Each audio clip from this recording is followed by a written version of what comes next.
All right. So anyway, think about neighbors. All of this, all the lessons this summer pertain to that. You know, we had four lessons from Joseph.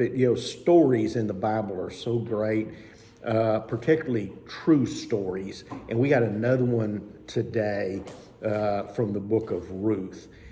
Stories are better than essays, and true stories are better than sermons. Sometimes, I think that's why Jesus used parables. And this lesson that we have today from Ruth, one of the two Old Testament books named for women, Esther and Ruth, is a great story. The lessons we had in June about Joseph were sort of like an epic, long. This is more like a novella. It's a short little book. And so I hope you'll read the whole book, not just the verses we have that we have printed for us.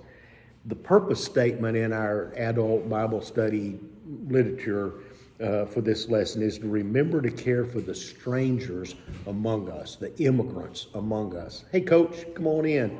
Shed donut hole. So think also about the immigrants, the strangers that are among us, that are our neighbors.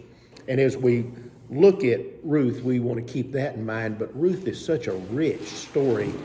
We can't help but to also look not only at immigration, which is a cultural and political issue of our day, but it has so much theology and just such a great storyline as well. We want to touch on that. Another little aside kind of goes with the celebration of the 4th of July. During the Revolutionary War, Benjamin Franklin was the ambassador to France and was negotiating to get France to come in and help the United States. And he visited a lot of different powerful people, but one of the groups that he often went and visited with was called the Infidels Club, and it was a elite, snobbish, mostly atheist, agnostic, had a disdain for the Bible, but they studied, for the most part, great literature and debated great literature, masterpieces of literature. So one day, Benjamin Franklin goes to that meeting and he reads them a story, which they all proclaimed to be a great literary masterpiece, asking where did he find this great story. And to his delight, he told them it was from the Bible. He changed the names of the story of Ruth to French names, and he tells that story. Ruth is a great literary masterpiece, but entwined through it are love of different stripes, devotion, really a true romance. But most importantly, it's a story of faith. Faith in a living God, and a God who provides and is providential in his care of his people. It's a beautiful story, but behind this story, the meaning and the significance of it is that the Old Testament continues to present what will come to a climax in the New Testament, and that is God's redemption of his people, redeeming people. And so we see a type of Messiah in Boaz in this story, the Redeemer, very much like we saw in Joseph as well, who through God's providence saved his family. So it's a beautiful story, and it illustrates God's redemption. In fact, this little book only has 85 verses, and in those 23 times the word redeem or redeemer or the root word for redeem is found. 23 out of 85 verses. So as we look at this story and we enjoy the storyline, think about the immigrant among us. That's one thing. Think about God's providential care, that prevenient grace that we saw in the story of Joseph for the last few weeks. But also think about redemption. Especially think about redemption. Redemption is about paying the debt of another. It is purchasing with a price. It is the action of saving. And that really is what this story tells us, probably more than anything else. In Ruth, like in those 4 lessons we had from Joseph, we have a couple of characters who, like Joseph, are just exemplary in their conduct. You just, it's we see in the Bible, it's real life. Very often the characters, they may have good points and bad points. Every now and then we get one that's just exemplary. Joseph was exemplary. Ruth and Boaz, everything we know about them from this story also is. But it also, like Joseph, is a story of a family being divided. It's a story of famine, and it's a story of living in a country that's not your own country. So there's a lot of similarities. The setting for Ruth historically is in the period of the Judges, and in the Bible, the book of Ruth follows the book of Judges. Joseph lived to carry over from where we ended in our last class together.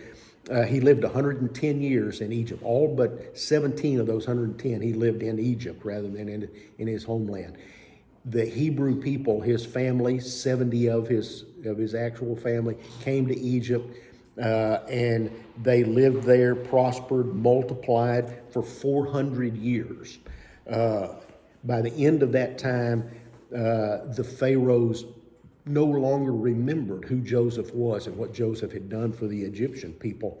And the Israelites had grown and multiplied to the point that they no longer were a family of 70 people. They were about 2 million people. And the Egyptians were afraid of them and enslaved them, abused them. Finally, God responds, sends Moses, and they are released from Egypt, and they go on the Exodus. That Exodus story lasts for 40 years of wandering in the desert. An interesting note, though, is when they left Egypt, it wasn't just Israelites. There's a verse that says, quote, "It was a diverse crowd." There were Egyptians that were attracted to the God of these Israelites and went with them on the Exodus. And so they came after 40 years of wandering in the wilderness, a flight from Egypt for freedom, but also a forging of a nation of God followers. And they follow God's lead and they take the promised land. And the first city, this is a little aside, but it ties in with our lesson today. The first city that they take on the west side of the Jordan River is Jericho. You know, the walls of Jericho came tumbling down. We used to sing that when we were kids. Spies are sent in ahead of time. 2 spies go to Jericho. They're sort of found out and they're hiding. And there is a prostitute, a Canaanite prostitute in Jericho named Rahab, and she hides them. And in Joshua, she says, "The Lord, your God, is God, in heaven above and on earth below. Now then, please swear to me by the Lord that you will show kindness to my family, because I have shown kindness to you. Give me a sure sign that you will save my father and mother and my brothers and sisters and all who belong to them, that you will save us from death." And the spies respond, "Our lives for your lives," the men assured her. "If you don't tell what we're doing, we will treat you kindly and faithfully when the Lord gives us the land." She recognized that the God who was giving them success was the real God, and she affiliates with it. In fact, they tell her to tie a scarlet cord outside the window that she helps them escape out of. She covers their trail with a story. Anyway, when the walls of Jericho come tumbling down, Joshua honors that pledge, saves her. Her family is incorporated into the Israelites. She marries an Israelite, and she has a grandson named Boaz. And that's the Boaz we have in the book of Ruth, the story that we have. So when we see Boaz and how he looks at a Moabite, Ruth, in our story, you can imagine he not only has some ancient history of Tamar, who was a Canaanite who had to trick Judah into giving her a son, and he has his grandmother, Rahab, who was a Canaanite. you can imagine that maybe Boaz, it was a little easier for him to look at a Moabite more inclusively than maybe some other Israelites. Anyway, after Joshua died, prior to the time of the kings, Saul, David, Solomon, et al., there is a 300-year period of time where each of the tribes was autonomous. From time to time, God would raise up a judge to be a leader of one or more of the tribes. But that's a 300-year period of time between the death of Joshua and the rise of the Israelite kings. And that is the period of time in which this story takes place, the story of Ruth. But during this time, it's a tough time. It's not a good time for the people of real faith. In fact, the last verse in the book of Judges says, "In those days there was no king in Israel. Everyone did what was right in his own eyes." Everyone did what was right in his own eyes. Sounds a lot like today. Well, it's during this time that Ruth comes along. It's a time when the Israelites are partaking in a lot of Canaanite idolatry. They're combining their belief in Yahweh with the religious practices and the culture of the Canaanites that they live among. And it's also a time marked by oppression from time to time by different foreign nations. The book of Ruth is a romantic story of Ruth and Boaz, but it gives us in it a glimpse of a faithful few people that didn't participate in all of that idolatry that was going on. Again, I wrote some I think what are the themes of this story, and one of them is a remnant. We had a lesson where we talked about God always preserves a remnant. Even in all of the idolatry of Israel at the time, there is a remnant of real faithful people, and we're going to see some of those, especially in the character of Boaz. God preserves a remnant. He provides providentially for them, and that remnant always prevails in cooperating with God's purposes. It's a love story. It's a love story of family, of Ruth and Naomi, of Ruth and Boaz, but it's a love story of God's love for his children of every tribe and stripe, and how he provides redemption for all of his children. As I said, it's a lovely story about a lovely female character, Ruth. We're told in some earlier in the Bible about women who were beautiful. Sarah said was very beautiful even in old age. Rachel was very beautiful. They had to hide her, her identity because she was so beautiful. We're not told that Ruth is beautiful. She may have been, but we are told enough about her to know that she was a lovely person, and she catches the eye of Boaz. So in these stormy times of the judges, God provides a sort of a calm eye in the center of that storm. It's a beautiful story set against a very ugly backdrop of this time of the judges. So the story begins with Elimelech, a name that means God is my king. He lives in Bethlehem. He's from the tribe of Judah. He leaves Bethlehem because there's a great famine. And he and his wife, Naomi means pleasant, they leave and they go to Moab. They take their 2 sons with them. And while they're there, Elimelech dies. And the 2 sons marry Moabite young women. Not Oprah, now I've got that in my brain, and Ruth, and not Oprah. And the interesting thing here is they're not that far away. Bethlehem is right here, 6 miles south of what will later under King David become Jerusalem. So they're just right here.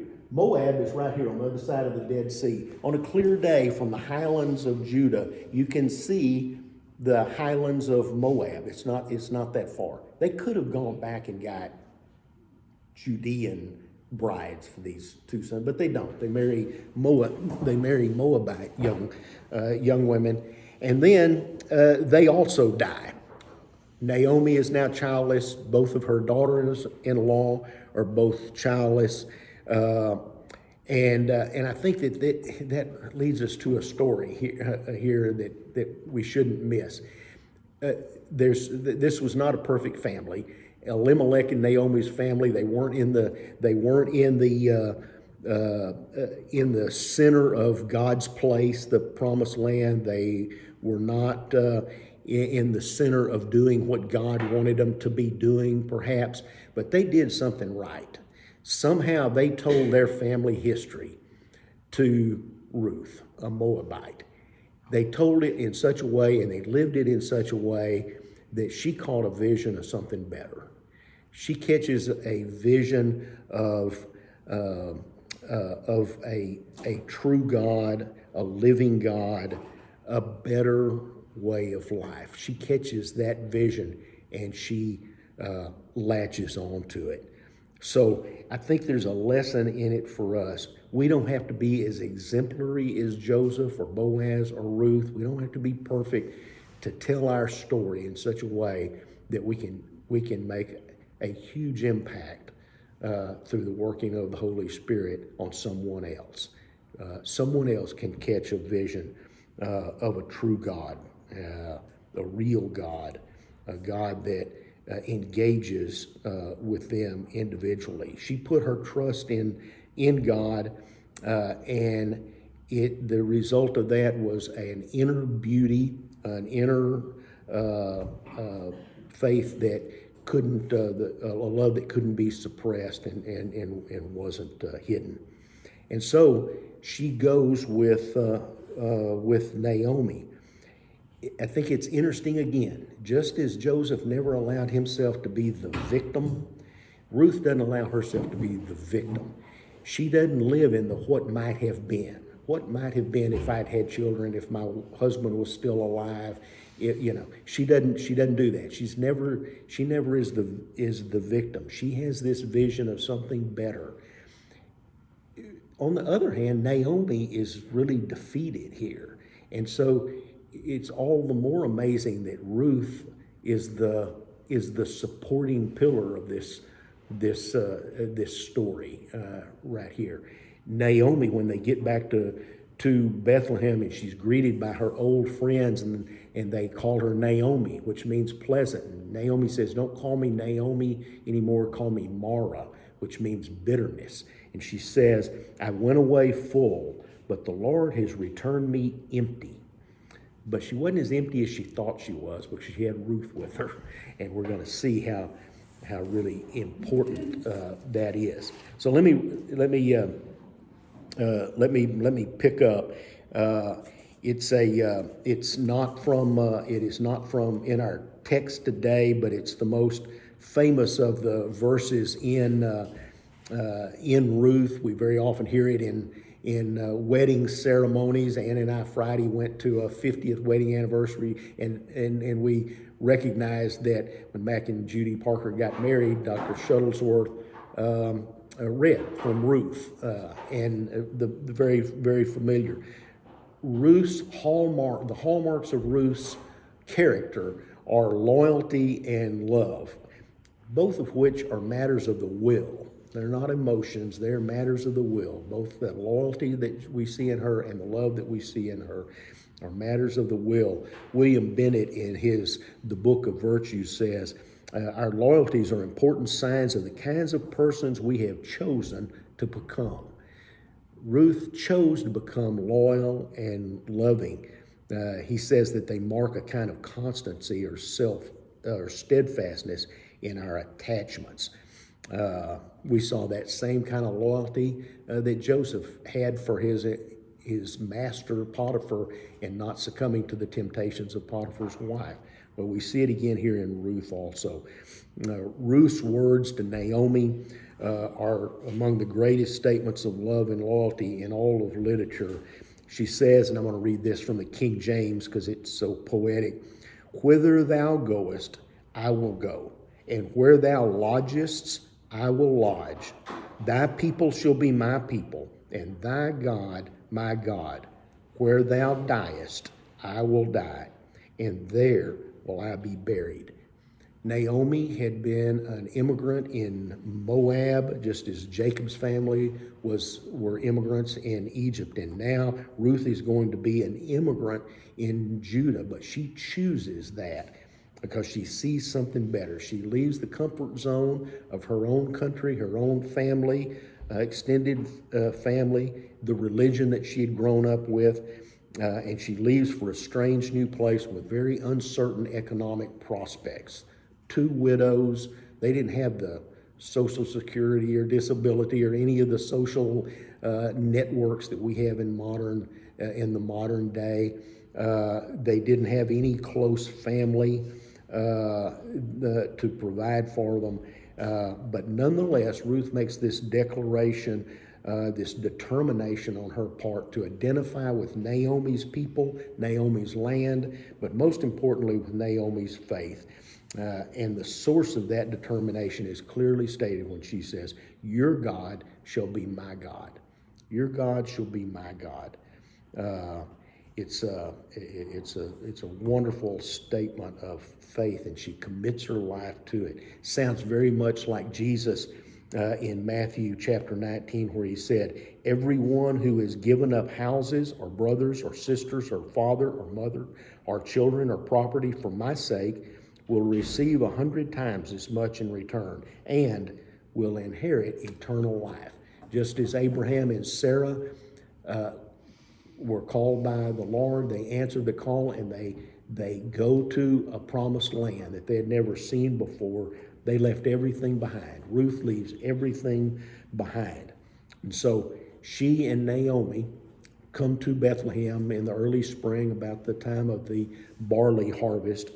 And they, as I say, have very uncertain prospects.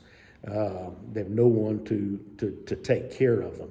But God's invisible, prevenient grace, providential hand is at play, and we see it almost immediately intervening in their situation. Ruth goes to a field. She doesn't know who owns the different fields. She goes to a field to glean, and it happens to be the field of Boaz. And I just don't think that that's an accident.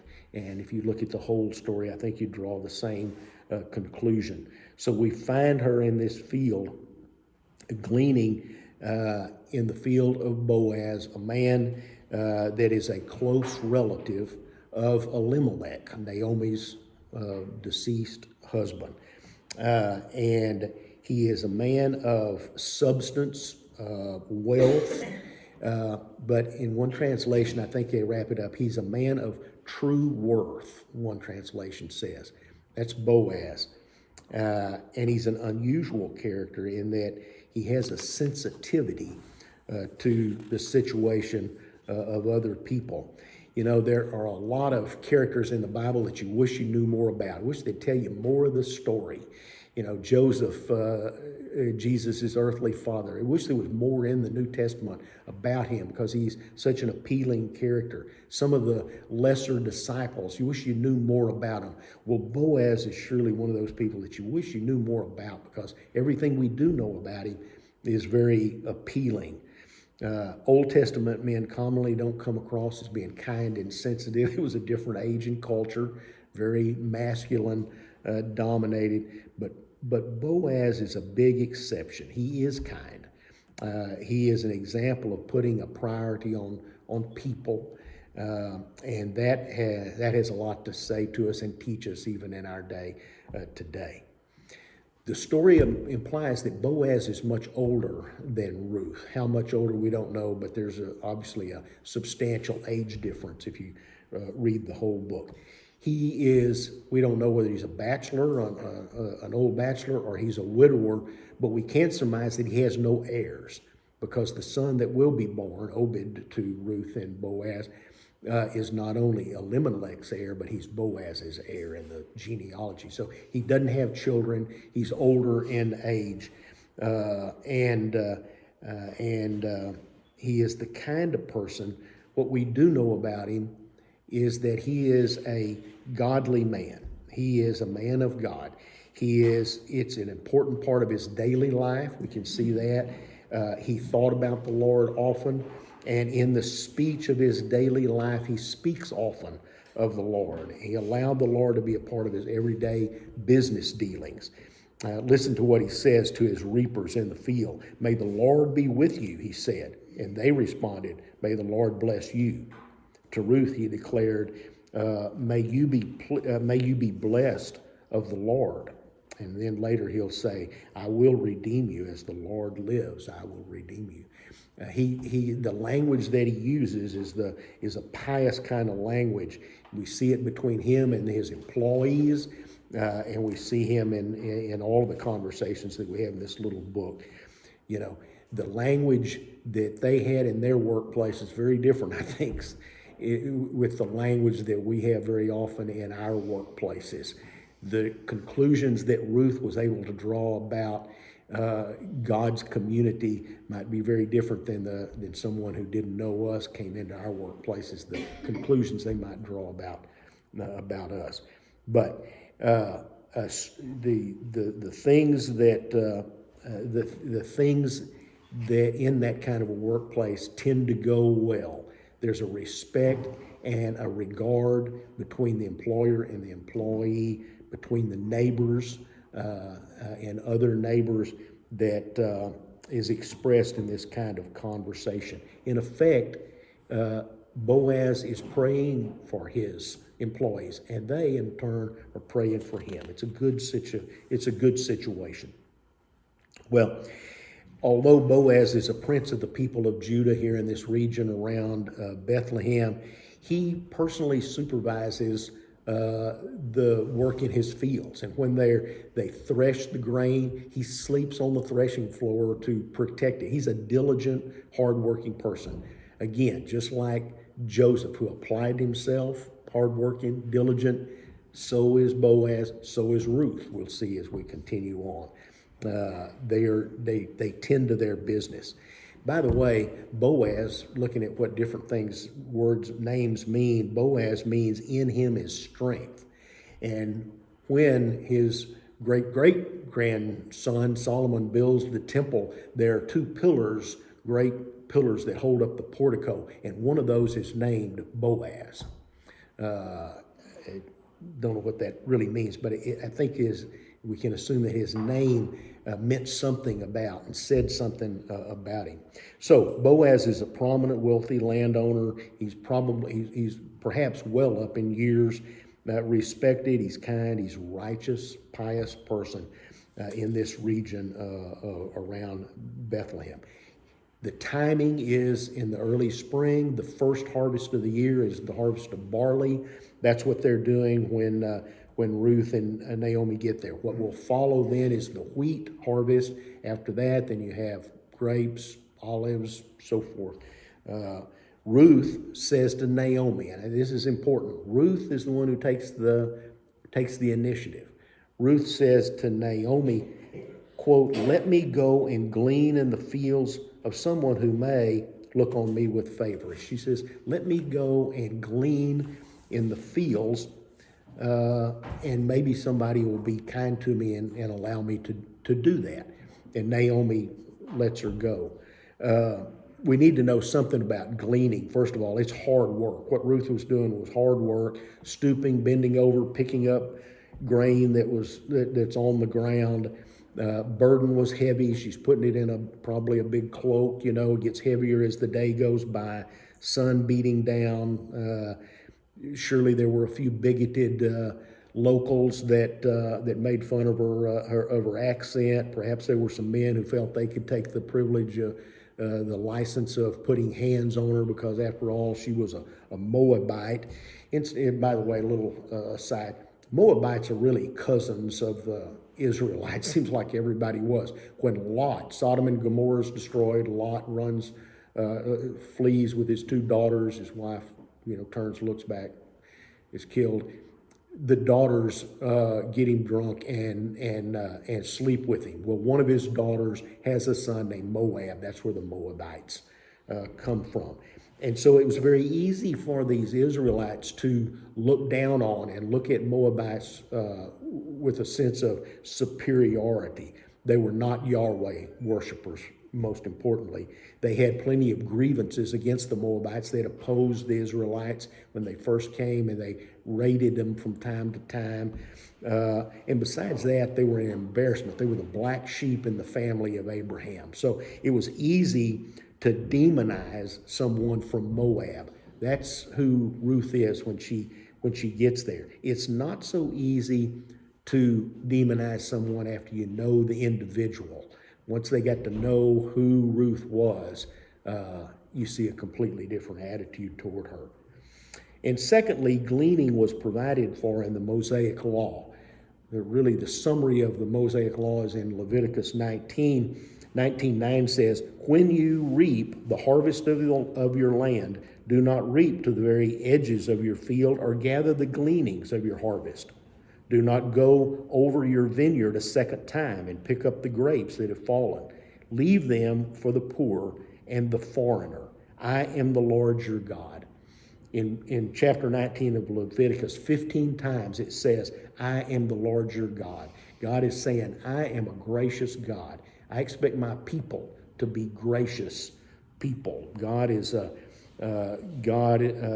expects us to treat others with mercy and justice and respect and kindness, and he incorporates that into the law that is given. Jesus gives us the golden rule in the Sermon on the Mount, where he says, therefore, whatever you desire for men to do to you, you shall also do to them. For this is the law and the prophets. Again and again, in the Mosaic Law, we see special provision for widows, orphans, and foreigners, sojourners with them. And the reason for that is they were the most vulnerable. They were politically and economically the most vulnerable. They didn't have a supportive extended family, and so special provision was made for them in the Mosaic Law. There's specific provision that their legal rights are not to be abrogated and not to be obstructed. You can read in Deuteronomy 24 that says that.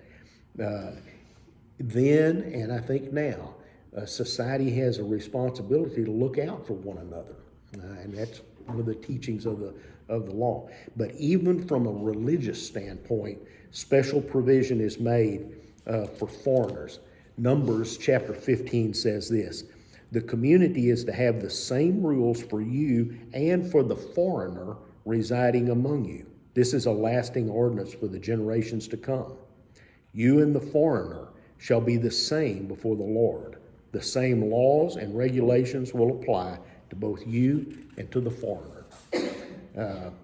Leviticus pulls it all together with that verse 19, chapter 19, verse 18 that Jesus quotes. It says, you must love your neighbor as yourself. I am the Lord. It's not a nice suggestion. It's an expectation, a divine expectation. It's the law. Jesus said that loving our neighbor and loving the Lord with all our heart and soul and mind and might is the most important of the Mosaic laws. It is the law wrapped up into a nutshell, and is the gist of all of the teaching of the prophets. Loving our neighbors, though, doesn't come naturally, and that's why it's not just a suggestion. It's not just an expectation. It's a law. The interesting thing about gleaning is allowing someone to glean in your field was not considered an act of charity. There are acts of charity. It's not. It's a law. It's the expectation that they be allowed to do that. And so in the law, there are provision for that kind of loving your neighbor to be acted out in concrete ways, like allowing this gleaning. Jesus teaches the rich young ruler who thought that he had kept all of the commandments, including love thy neighbor. But Jesus points out to him that he didn't really love his neighbor all that much, or he'd be willing to give all of his worldly wealth to take care of the poor. Jesus teaches again, who is your neighbor? Well, even the hated Samaritan is your neighbor. He teaches the parable of the Good Samaritan. So that's what Ruth was doing. Very industriously, she's gleaning. Ruth chapter 2, starting with the 5th verse, says, Boaz said to his young man, the one who was overseeing the harvesters, to whom does this young woman belong? The young man who was overseeing the harvesters answered, she's a young Moabite woman, the one who returned with Naomi from the territory of Moab. So apparently it seems that the story of Ruth and Naomi is to some degree common knowledge, and he references that to Boaz. Continuing, she said, please let me glean so that I might gather up grain from among the bundles behind the harvesters. She arrived early and has been on her feet from the morning until now and has sat down for only a moment. So that's the report that the manager of the harvest gives to Boaz. Interestingly, if you go, Anna and I went to Israel once, you go to Bethlehem, you're looking for certain things, as a modern day Christian in Bethlehem. But the Israeli guide pointed out to us a field of Boaz where this is supposed to have taken place, even today. But the interesting thing is, adjacent to it is the field of the shepherds, where tradition tells us the birth of Christ was announced 1,100 years later, about a mile east of Bethlehem. The story continues with the 8th verse. Boaz said to Ruth, he approaches him, he says, haven't you understood, my daughter? Don't go glean in another field. Simpler translation says, listen up. There's no reason for you to go anywhere else but in my fields. He says, don't go anywhere else. Instead, stay here with my young women. Keep your eyes on the field that they are harvesting and go along with them. I've ordered the young men not to assault you. Whenever you are thirsty, go to the jugs and drink from the water that my young men have filled. Again, an act of kindness. We might overlook this, but if you're gleaning, you don't have the infrastructure that goes with it. You have to stop and go get a drink of water. You put your load down, someone might steal it. It's time taken away from you trying to glean as much as you can. It's an act of kindness for him to say, drink from our water jugs. In a word, Boaz is telling Ruth that she not only has permission to glean in his field, but he tells her there's no reason for her to go anywhere else. Ruth had known whose field she was going to that morning, but God had put her in Boaz's field. And I think, again, we see that providential hand. The lesson we skipped last week from Proverbs is talking about neighborliness. And Proverbs 3:27 says, don't withhold good from anyone who deserves it when it's in your power to do so. And don't say to your neighbor, go and come back, I'll give it to you tomorrow, if you have it in your power to give today.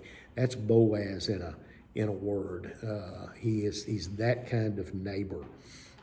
Ruth is astounded by the kindness of this great man and the mere fact that he's taken notice of her, much less being generous. And so she acts with a really genuine sense of humility. The 10th verse says, then she bowed down, face to the ground, and replied to him, how is it that I've found favor in your eyes, that you notice me?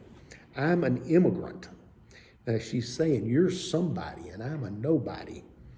Continuing on, 11th verse, Boaz responded to her, everything that you did for your mother-in-law after your husband's death has been reported fully to me, how you left behind your father, your mother, and the land of your birth, and came to a people you hadn't known beforehand.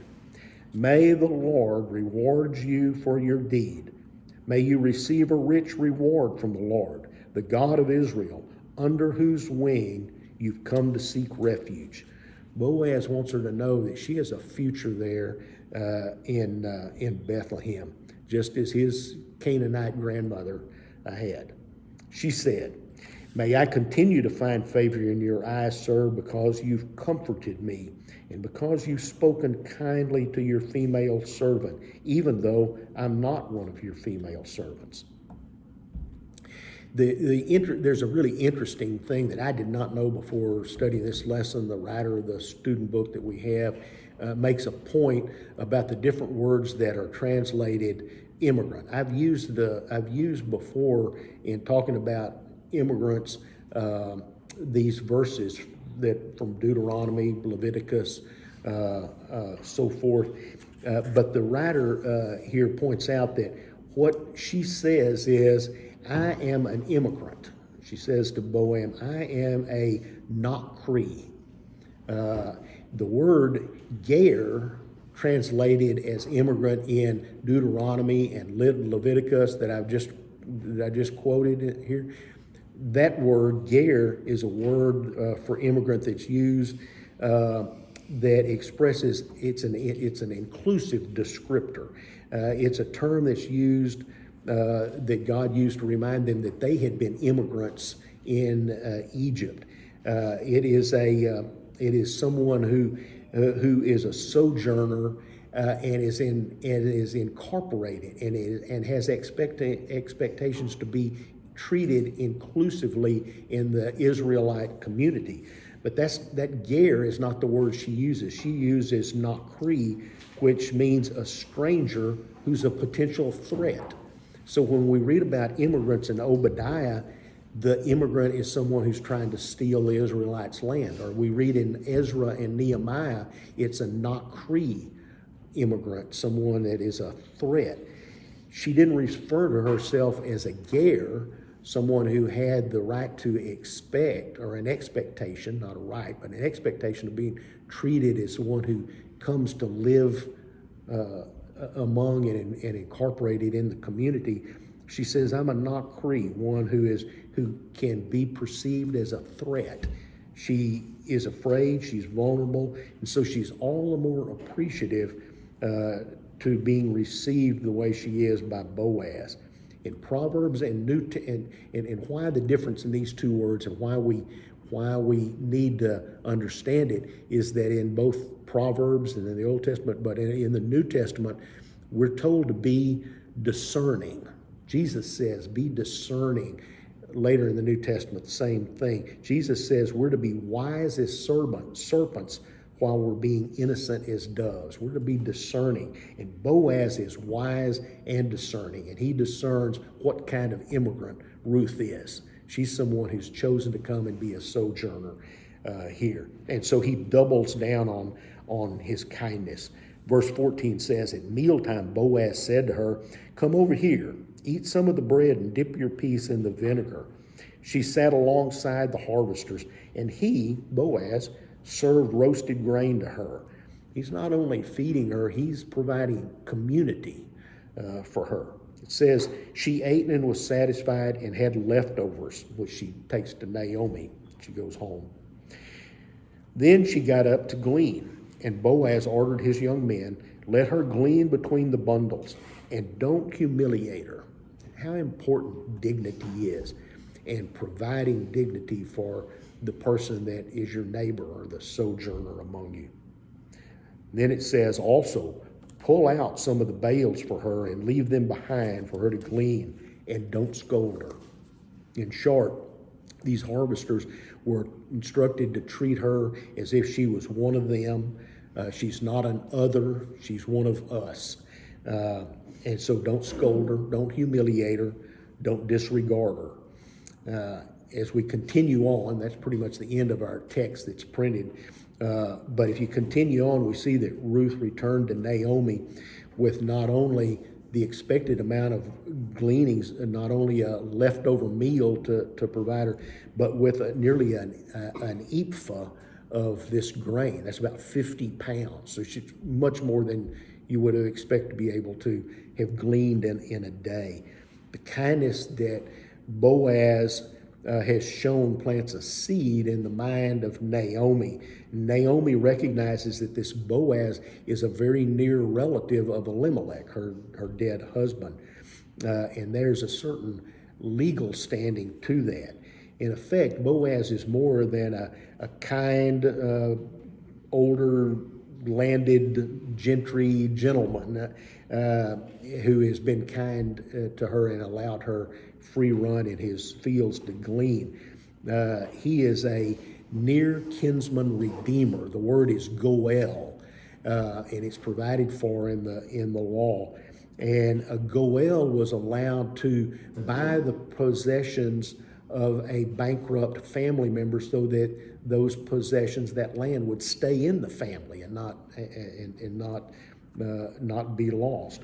Boaz had the wherewithal to do that, and he had the near relationship to be such a goel. To get an understanding is in the Leviticate marriage, that comes from the word for brother in Hebrew. If a woman died childless, the expectation was for her husband's brother to take her as a wife also, provide her a firstborn child who would be the heir of his dead brother. And so if there wasn't a brother available, like for instance in this case, then another the nearest male relative could stand in and do that. But the choice was to the woman. She could choose to either accept that person or not to accept that person as her goel, her kinsman, redeemer, and provider. Well, there's a teaching in this for us. All of this points to the ultimate redeemer in the New Testament, Jesus Christ, the one who came and bought us out of bankruptcy, of sin, paid the price for us, and restored us, redeemed us from the death that comes from our sin. Well, Naomi tells Ruth the story of this is what the law is, and that he could be this goel, but the next move will be up to you. Is what she teaches her. Well, Ruth continued to glean through the barley harvest and then the wheat harvest that followed that. So it's over about a 3-month period of time. She goes to Boaz's fields. Obviously, I think they probably get to know each other better and are attracted to one another. The grain was winnowed, and we see Boaz, who is sleeping on the threshing floor to guard the grain. Theft and all sorts of immorality are common at this time. So he's sleeping with his men and guarding their harvest. And